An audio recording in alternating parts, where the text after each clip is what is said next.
Michael Haney, Client Technology Specialist from Dell, and I'm here to demo today the Dell Plus 32-inch 4K Quantum Dot OLED display USB-C.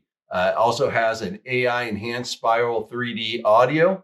The part number for this is the S3225QC. Before I start, I do want to recognize I do work for Dell. However, this is my own YouTube channel. The opinions are mine. If I make a mistake, I own it. I've been really anxious to get this display in. Back in 2020, when I was at CES, I ran into Quantum Dot OLED technology there, and I've been eagerly waiting for its debut. Well, it is in our consumer line of products, but it's our higher end consumer, so it's a Dell Plus rather than a Dell, and the step above that would be the Ultra Sharp. But this is a great monitor for people that are looking for excellent image quality and color accuracy. Has to be very important for you. So think of video or photo editing would be a great use case for it. Also, if you're a PC or Mac user, it does support Mac. And if you want to connect another PC to it, or say a play console like a PS5 or something like that, or a Chromecast, it does support that. In net, if you want to work, edit, and play and stream content, this is an excellent display. A quick run through the specs, and we'll dig into what Quantum Dot OLED technology is. Again, this is a 32-inch Quantum Dot OLED display. It is 4K, which is 3840 by 2160, and it has 120 hertz variable refresh rate. The response time for the pixels on this is amazing, 0.03 milliseconds.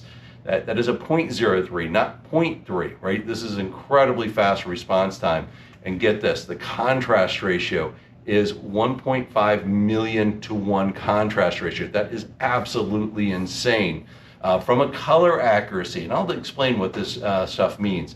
It does have a DCI-P, so Digital Cinema Initiative Protocol number 3, of 99%. It is VESA HDR True Black 400. You do have 5-watt speakers with 3D soundscape with AI head tracking. We'll talk about what that is. You do have upstream and downstream ports. But enough of the technical jargon, let's dig into this.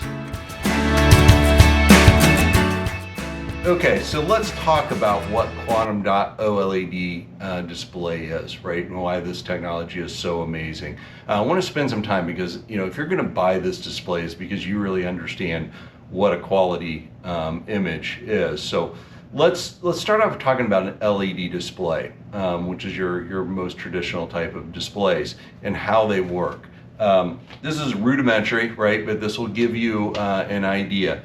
LED displays are typically backlit, and what you've got is pixels, which are got here, and so you can see them, a bunch of holes, and each one of those holes is where light goes through. When we talk about a backlit, they basically have a light source on the monitor that shines through these holes, right? And inside of each of these holes are pixels. You'll have a switch, and they call it an in-plane switch, as most of an IPS display, but there's TN or VA. And what that does is turn on and off the light that can come through that hole. And then you have a filter, a color filter called an RGB color filter, so red, green, blue. And with those three colors, you can create any visible light spectrum, visible to us, colors. And the problem with that is, because I have a full light source coming in, as I try to switch on and off each of these pixels, right, I get bleeding of light through there. So it isn't a true black color when I want to turn this off. I've got bleeding because I've got a light source coming from the back. Now, the way a Quantum Dot display works is each one of these holes or pixels, right, will transmit their own light, its own power source. So, OLED stands for Organic Light Emitting Diode. You say organic, what do we got, trees in here or something? No, it's just carbon based particles in there. And what happens when you apply an electrical charge to it, it will light up. And the original OLEDs when you light up that carbon, it shines a blue color. So what a traditional OLED display would do is say, okay, it's shining blue, we're going to filter this to a white. And so then you have a single white source coming from every light. Then you're going to put that RGB filter on there, that red, green, blue filter on there, and then that will allow to create the color. It makes an amazing, amazing image. But the issue with a traditional OLED is I've put these filters in, and I'm losing then the brightness or the power of that original OLED diode that's on there. So what Quantum Dot did, and this is absolutely genius, the Quantum Dot is basically an almost atom-sized molecule. And what they found, if you put different energy waves to it, they can actually shine in different colors. So a Quantum Dot OLED display says, okay, we're going to allow that blue color from the OLED to emit. But then we're also going to apply another blue diode on there and a third one. And those two other diodes are going to have a different energy wave. And what happens is when that hits that quantum dot, it's either going to show up as a green or a red. And then I have the other one that shines me a blue. And the beauty of this, which is absolutely brilliant, is I haven't filtered any of my colors. So I get that full power of color out of this. And this is what you're going to see on a quantum dot display. It is going to be extremely bright. In fact, this can go up to 1,000 lumens on here. So absolutely amazing. I do want to talk about contrast ratio. So in a typical IPS display, you can get, say typically it's about 1,000 to 1. And what does that mean? 1,000 to 1 means the white is 1,000 times brighter than the black. In the case of, say, even our best, like ultra sharp IPS displays, we get it up to 3,000 to 1 contrast ratio, which is amazing. On this display, we get a 1.5 million to 1 contrast ratio, and which is absurd, right? That is absolutely amazing, and it is what they call a true black HDR 400. And you talk about color accuracy. There's something, and I had said originally, this has a PCI P3 rating, which is the, DCI P3 rating, which is Digital Cinema Initiative Protocol number 3, a 99% rating. It's like, what the heck does that even mean? There is a chart out there called the IC, it's now 1976 is the most recent chart. And I'll put this up here. It's this funny looking graph, but they've documented all the visible colors the human eye can see. And as of late, you've heard of things like, sRGB rating, 99% or 100%.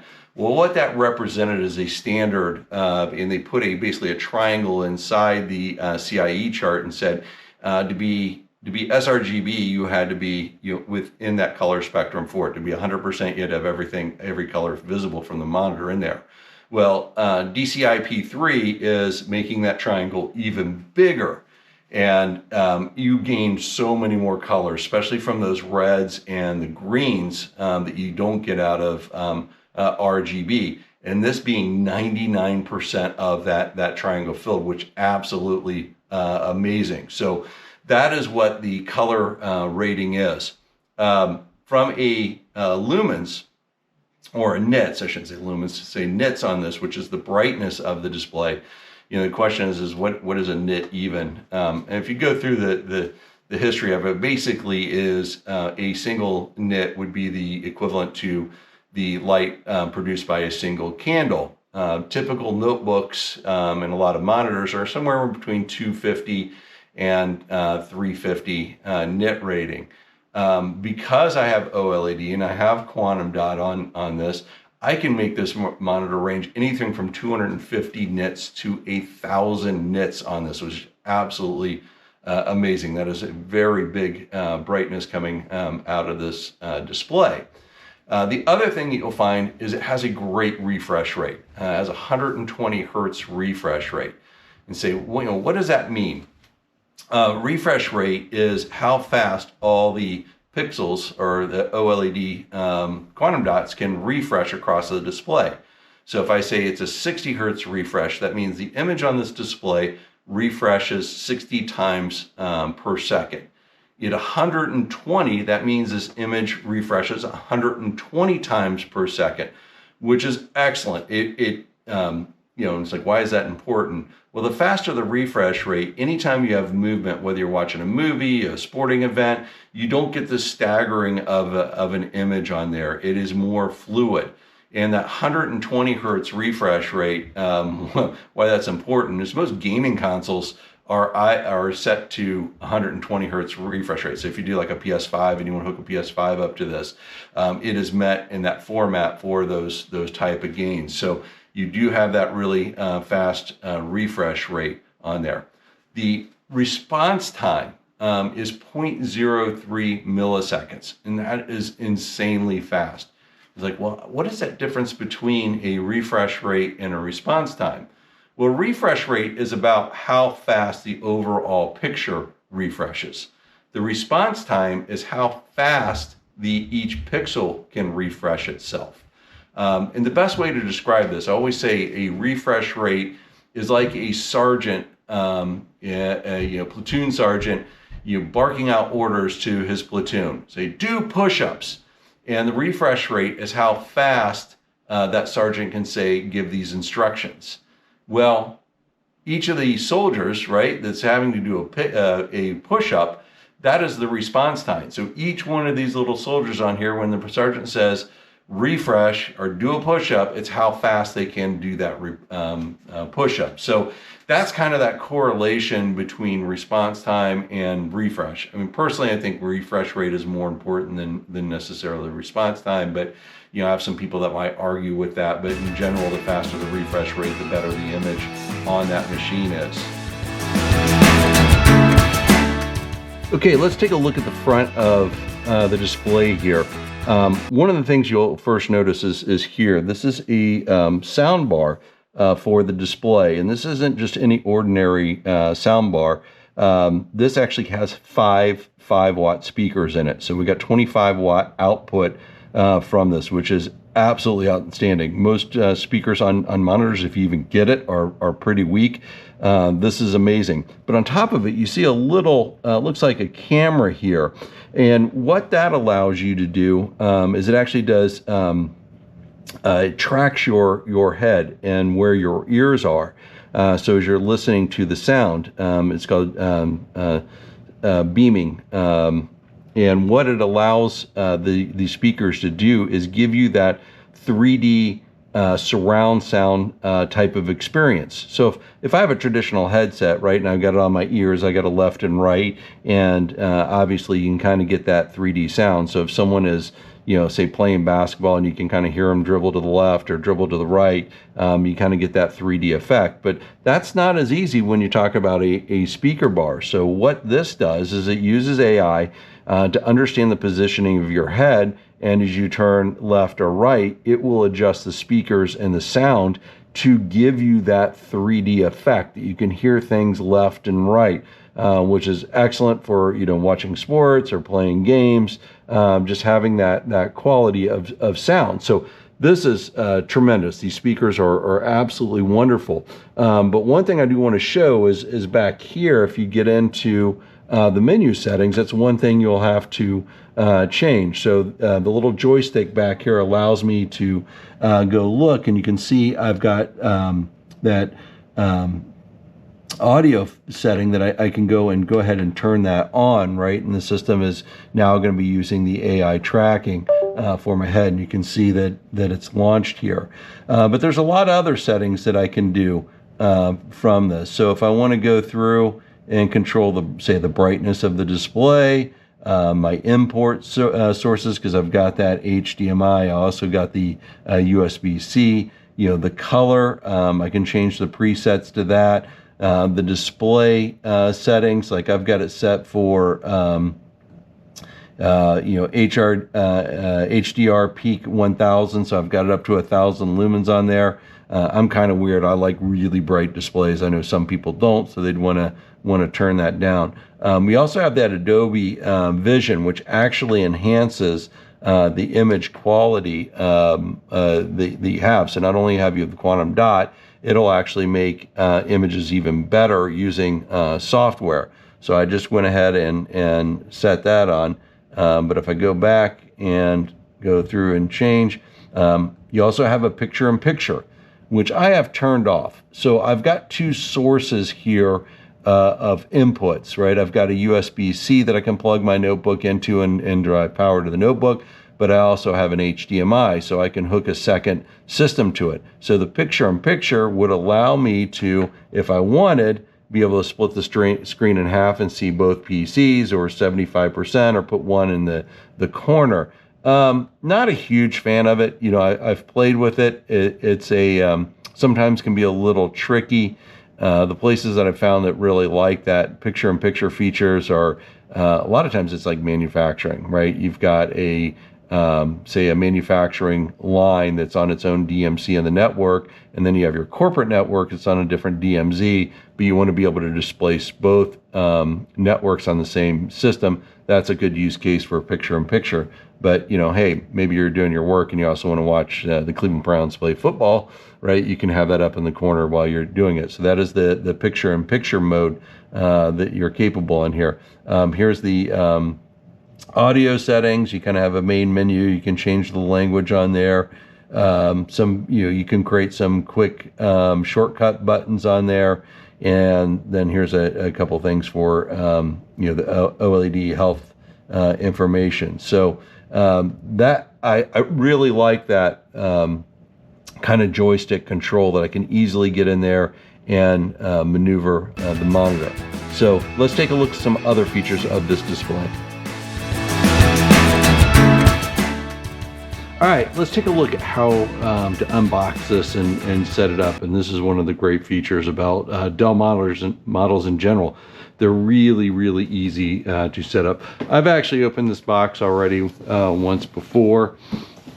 So I took out some of the paper just to make this a little faster, but it generally gives you the idea of what the experience is like when you open it up. And you're gonna see there, I've got a couple things. I got the base stand.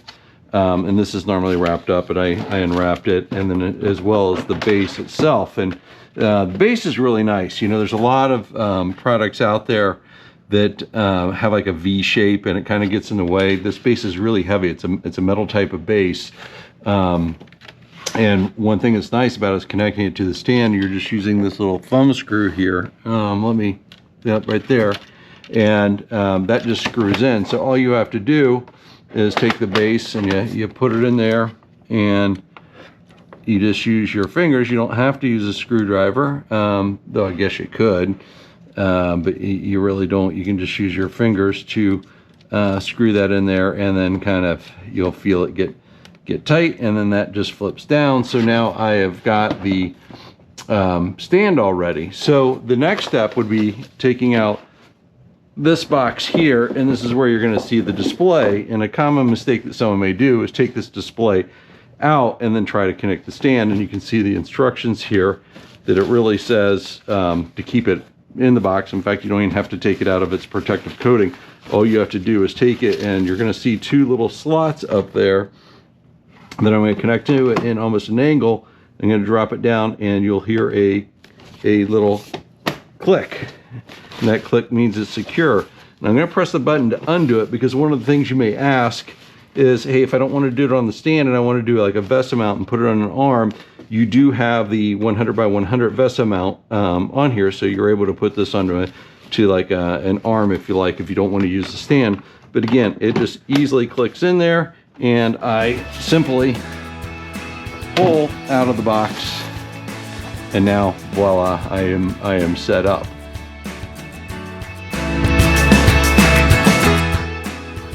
Okay, let's take a look at some of the ports here. I'm going to lift off this lid. This is really nice. This is just really to make it look nice, because I've got all the cables in here, and then I can get this cover on it, and I really just have the cables coming out so it doesn't make everything kind of, you know, spaghetti with all your cables. But if I go in here, one of the first things you'll notice is this little hole, and like, what is that? That's for a Kensington style lock. So if you want to lock this display to, say, your desk, so nobody steals it, you can do that.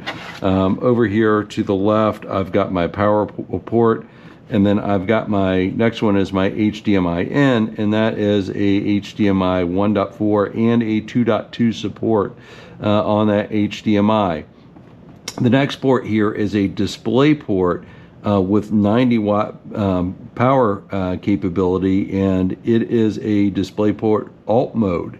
And you know, like, what the heck does that mean? What that means is I have this one single port here that I can plug into my notebook, and that is going to supply 90 watts of power to my notebook. On top of it, it being an upstream port, what that means is when I hook my notebook into this, it is going to see anything I have connected to any of the USB ports. So next to this, I've got a USB upstream or downstream port. So say if I plug you know, my camera into this, say a USB camera, that will then be seen by my notebook. Well, the other thing that's nice that I have both this display port alt mode and this HDMI means I can hook two computers to it at once. So if I want to plug, say, my you know, notebook into this, and maybe my PS5 into this, I can have both on there. Now in that case, because it is HDMI, you'll want to run another cable to the USB here, and that will give you your connection to your mouse and keyboard. Not necessarily with a PS5, but like if you hooked a second computer, say a desktop, to it, you'd have to put a next one up there to be able to go. And then that way you can toggle back and forth from each of the PCs. So not a huge amount of ports. And what I've done on here, like the mouse and keyboard, like I have here, I use the Bluetooth to the notebook, which in that point then freed up this USB port so that I could, say, do my webcam on it. There's also a surprise port, so let me flip this thing over and turn it on, and I'll show you the surprise port. So here's the surprise port that I was talking about. Now this is a USB 5 gigabit per second Type C port, and it is downstream, so you can you hook to it and it can hook to your PC, and it does have 15 watt power charging. So this is that surprise port. Let me push it down here, and see that just popped out. So let me get closer there that you can see that. So pop in, pop out. And what's nice is I can take something like a cell phone and charge through there, or I have my thumb drive, or maybe I have a headset that I want to plug in. I certainly can plug it into this port right here. So it's nice if you've ever had another monitor where you're trying to plug in, say, your cell phone, and it's such a pain to try to get up underneath it. So this pop-out port is absolutely amazing.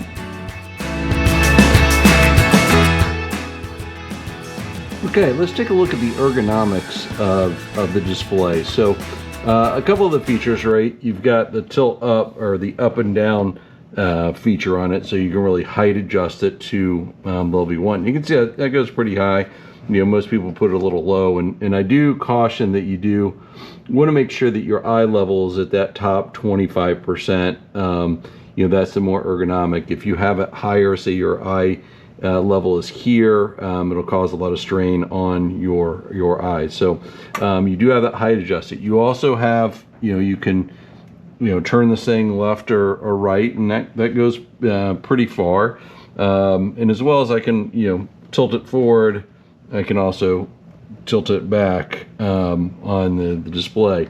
Now what I can't do is portrait portrait mode, which would be turning this thing vertically. However, if you decide not to go with a stand and put it on, say, like an arm, like I say, like an Ergotron or a Chief arm, you know, yeah, you can put this in a portrait mode.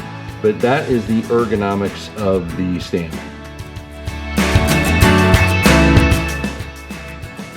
Okay, one thing I wanted to show, and this comes at no additional charge with the display, is Dell Display and Peripheral Manager. In fact, all you need is the Dell monitor. It doesn't necessarily have to have a Dell PC. So if you have a Mac, an HP, a Lenovo, or some other PC system, Dell Display and Peripheral Manager is no additional charge and will work with those platforms.